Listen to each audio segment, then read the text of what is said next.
औपनिवेशिक मानसिकता को खत्म करने और लोकतांत्रिक मूल्यों को मजबूत करने की मुहिम में मोदी सरकार ने एक और अहम कदम उठाया है। देश भर के सभी राजभवनों का नाम बदलकर लोक भवन कर दिया गया है और सिर्फ इतना ही नहीं, प्रधानमंत्री कार्यालय यानी पीएमओ का नाम भी अब सेवा तीर्थ होगा। आखिर क्यों यह कदम उठाया गया है, आइए इस रिपोर्ट के जरिए हम आपको दिखाते हैं।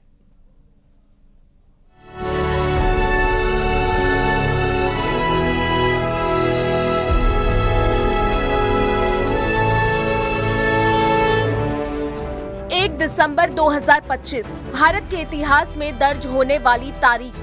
मोदी सरकार ने देश भर के सभी राजभवनों का नाम बदलकर लोक भवन कर दिया है और सिर्फ इतना ही नहीं, प्रधानमंत्री कार्यालय यानी पीएमओ का नाम भी अब सेवा तीर्थ होगा। केंद्र सरकार का कहना है कि ये बदलाव सिर्फ नाम का नहीं, सोच का है।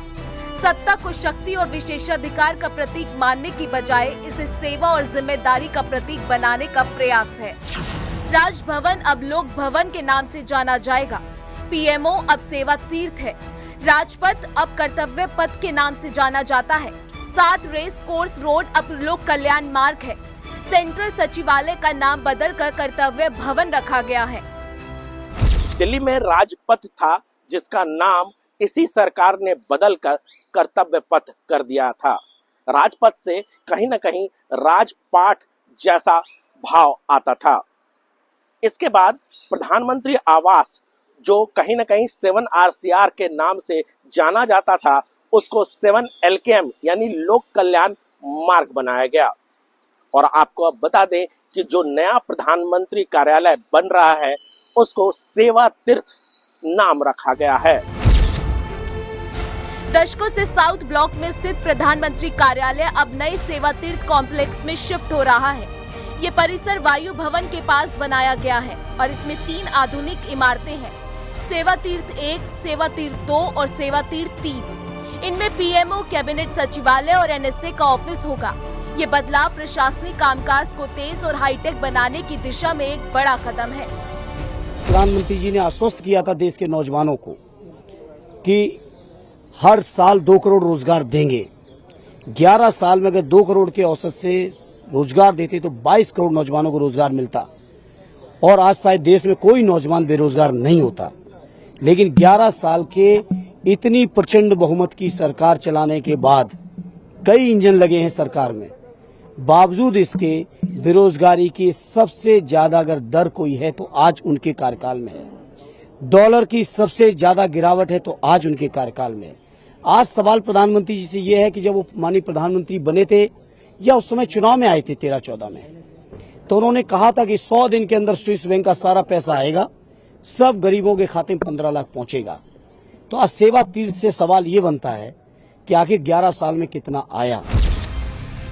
सरकार का कहना है कि ये नाम परिवर्तन और औपनिवेशिक मानसिकता को खत्म करने और लोकतांत्रिक मूल्य को मजबूत करने का प्रयास है।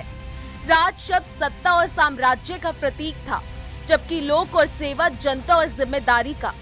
ये बदलाव दिखाता है कि शासन का हर कदम जन सेवा के लिए है, न कि सत्ता के सुख के लिए। ये पहली बार नहीं है। मोदी सरकार के पिछले 11 वर्षों में कई अहम नाम बदले गए हैं।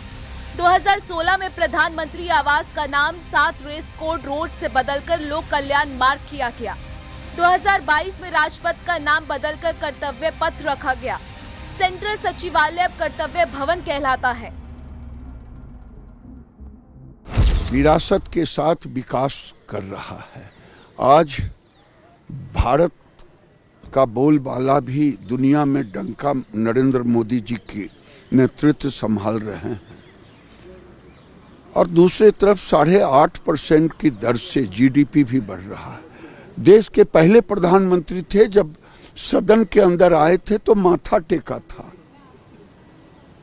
और अपने को सेवक कहा था, चौकीदार कहा था। लोगों ने गाली भी दी, लेकिन देश ने गले लगाया। आज दुनिया में भारत दोनों तरफ से बढ़ रहा, विरासत भी और विकास भी आज ऊंचाई पर जा रहा है। आज जो नामाकरण है, ये भारत की अस्मिता के साथ है भारत के विरासत के साथ है और भारत के विकास के साथ है। इन सभी बदलावों का संदेश एक ही है, सत्ता कोई अधिकार नहीं बल्कि जनता की सेवा का अवसर है। नाम बदलने की ये नीति सिर्फ प्रतीकात्मक नहीं है, ये एक सोच है सत्ता से सेवा की ओर। Bureau report, news 18।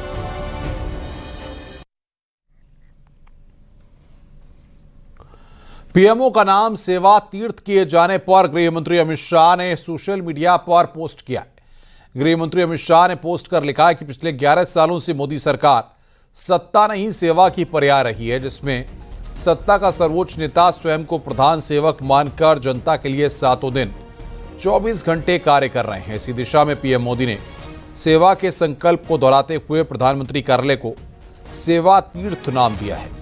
साथ ही राजभवन और राजनिवास का नाम बदलकर लोक भवन और लोक निवास किया जा रहा है। ये सेवा और सुशासन को सर्वोपरि रखते हुए विकसित तथा हर श्रेष्ठ में श्रेष्ठ भारत के निर्माण की स्वर्णिम यात्रा में एक अहम पड़ाव है।